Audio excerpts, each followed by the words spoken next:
काय त्यांची मतं काय आहेत? नाही, मुळात सांगली महानगरपालिकेची निवडणूक जी झाली त्या निवडणुकीनंतर सांगली शहरातल्या अनेक प्रभागातील नागरिकांनी हा काँग्रेस पक्ष व समविचारी पक्ष, राष्ट्रवादी काँग्रेस पक्ष असतील अशा अनेक आमच्या नगरसेवकांना इथं निवडून दिलं. म्हणून निश्चितपणे सांगलीच्या या नागरिकांचे आम्ही मनापासून आभारी आहोत.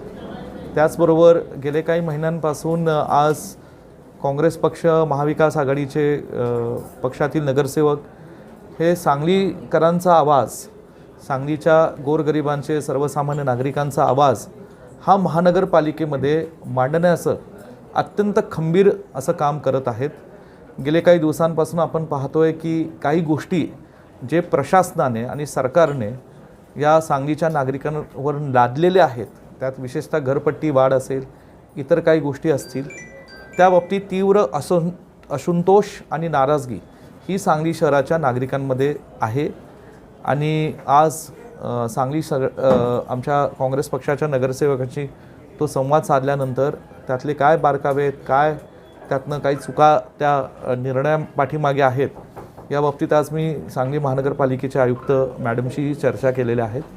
आणि एकंदरीत सांगली शहरातले नागरिक आणि मतदार, कुठल्याही नागरिकावर मतदार हा पक्षाचा ठप्पा नसतो.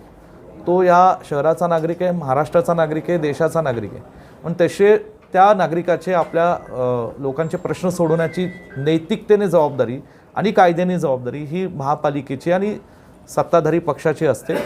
आमचे नगरसेवक हे लोकांचा आवाज तिथं मांडत आहेत, लोकांचे प्रश्न मांडत आहेत. व महापालिकेने हे प्रश्न सोडवणं हे त्यांचं कर्तव्य आहे.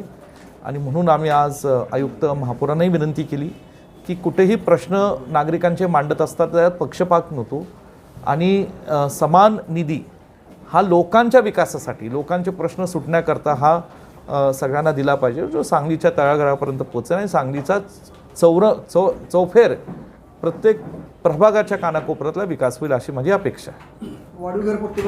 त्यांची खड्डे मोजून पण कॉलेज कॉर्नरला फुटपाथ करायला लागले, गाडी लावून लोकांना यायला जायला रस्ता नाही. महापालिकेला लक्ष कधी देणार? महापालिकेला आता लक्ष कधी देणार हा मोठा प्रश्न आहे. कारण एकीकडं सोनम वांगचुक हे दिल्लीमध्ये उपोषणाला बसलेत.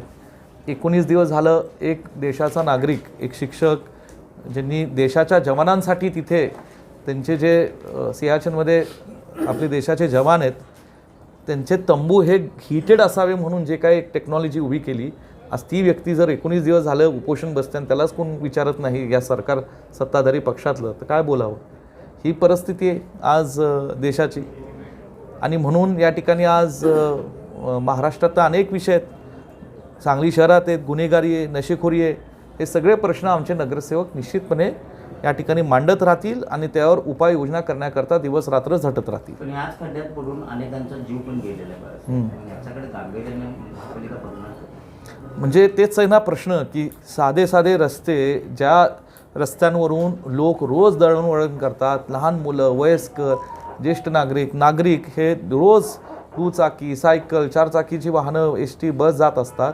त्या रस्त्यांवर खर्च करायला पैसे नाहीत, पण 70 आणि 80 हजार कोटीचे महाराष्ट्रातले मोठमोठे रस्ते, ज्याला शेतकऱ्यांचा, नागरिकांचा विरोध आहे, असे रस्ते राज्य सरकार पटकन घेतं. म्हणजे कुणासाठी रस्ते घेतं? आता कुठले रस्ते तुम्हाला चांगलं माहिती आहे. महापालिका असो किंवा कार्यकाळ त्यांना बराचसा मिळाला, त्याच्यामुळे काय परिणाम दिसतो? 100%. आणि हे चुकीचं आहे.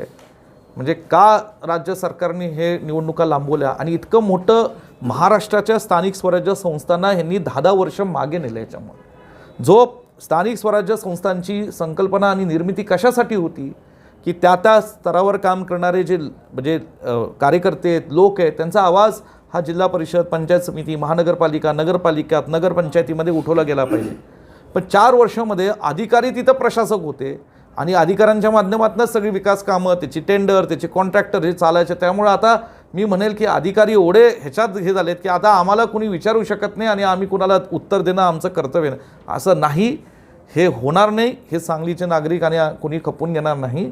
हा विषय महाराष्ट्राचा आहे. कुठलाही तिथे स्थानिक स्वराज्य संस्थांमध्ये काम करणारे अधिकारी हे तिथं निवडून आलेल्या तिथल्या प्रतिनिधीला हे उत्तर देणं हे त्यांचं नैतिक कर्तव्य आणि ते त्यांनी येणाऱ्या काळात ते झालं पाहिजे आणि ते करून घेणार आम्ही सगळे लोक.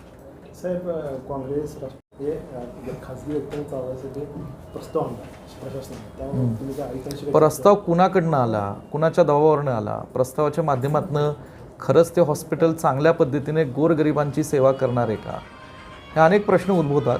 आणि प्रस्ताव घेण्यापूर्वी या सगळ्या गोष्टींना स्थायी समितीची मान्यता लागते, आमसभेची मान्यता लागते.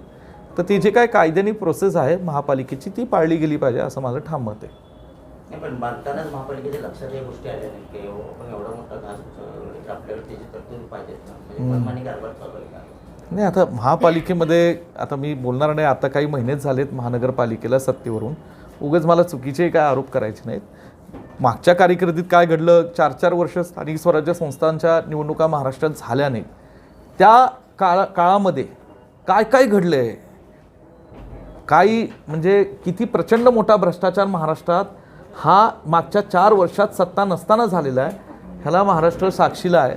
आणि म्हणून या ठिकाणी आता पुढे तो भ्रष्टाचार होऊ नये याकरता आमचे नगरसेवक हे जागृतपणे काम करतील, हा माझा विश्वास आहे.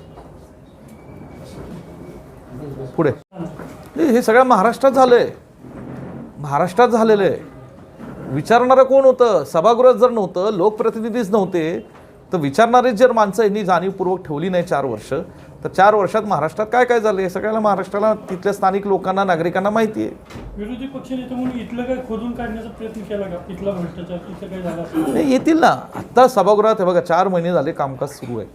लोकांच्या अपेक्षा असतात, पहिले जे डे टू डे बेसिसवर प्रश्न असतात ते नगरसेवकांनी मिटवावे, तो प्रयत्न आज आमचे नगरसेवक प्रामाणिकपणे करतायत. बजेट हे आत्ताच नुकतं मार्च-एप्रिलचं मांडलेलं आहे. बजेटच्या तरतुदीनंतर अनेक गोष्टी आपल्याला येणाऱ्या काळात पाहायला मिळतील. महापालिकेतील काँग्रेसच्या एकूण कारभारावर तुम्ही समाधानी आहात? निश्चितपणे मी पुन्हा सांगतो, 4 महिन्यात आमचे काँग्रेस पक्षाचे आणि राष्ट्रवादी काँग्रेस पक्षाचे अभिजित कोळेसुद्धा जे नगरसेवक महाविकास आघाडीचे आहेत ते सगळे लोकांचे प्रश्न घेऊन ताकदीने आक्रमकपणे सभागृहात विषय मांडत आहेत, रस्त्यावर उतरून मांडत आहेत. आणि मला खरोखरच समाधान आहे नगरसेवकांचे. एक दिलाने एक विचारण, कुठेही काय ह्याच्यात विचारांची भिन्नता नाही. सगळेजण ताकदीने या ठिकाणी आज लोकांचे, सांगलीकरांचा आवाज उठवण्याकरता काम करत आहेत. आता पावसाळा सुरू आहे, निश्चितपणे वाढीव घरपट्टीबाबत काँग्रेस पक्षाने त्याला विरोध दर्शवलेला आहे. हे सत्य आहे की सांगली महानगरपालिकेला उत्पन्नही झालं पाहिजे, पण हा निर्णय लादू नका. जे काही त्याच्या बाबतीतले नियमावली असतील, निकष असतील, हे तुम्ही महानगरपालिकेतले नगरसेवक, जे लोकप्रतिनिधी आहेत आणि नागरिक, विविध सांगली शहरातले नागरिक मंचसुद्धा चालू आहेत, त्या नागरिक मंचांना विश्वासात घेतलं पाहिजे. ज्या हेतूने तुम्ही करत आहे तो हेतू जर प्रामाणिकपणे साध्य होत असेल, गोळा होणारा पैसा हा खरंच नागरिकांच्या विकासासाठी, लोकांचे प्रश्न सोडवण्यासाठी त्याचा वापर करणार असेल तर हरकत नाही, पण ते लादू नये. ते टप्प्याटप्प्याने करवाढ करावी, लोकांना विश्वासात घ्यावं, हा आमची प्रामाणिक इच्छा. म्हणून हा जे अचानकपणे लादलेलं हे जे काय करवाढ आहे त्याला काँग्रेस पक्षाचा नगरसेवकांचा निश्चितपणे विरोध राहील. विरोध कसा असणार नेमका आता पुढे? हे आता तुम्हाला माहिती आहे की आंदोलन केलेलं आहे काँग्रेस पक्षाच्या नगरसेवकांनी.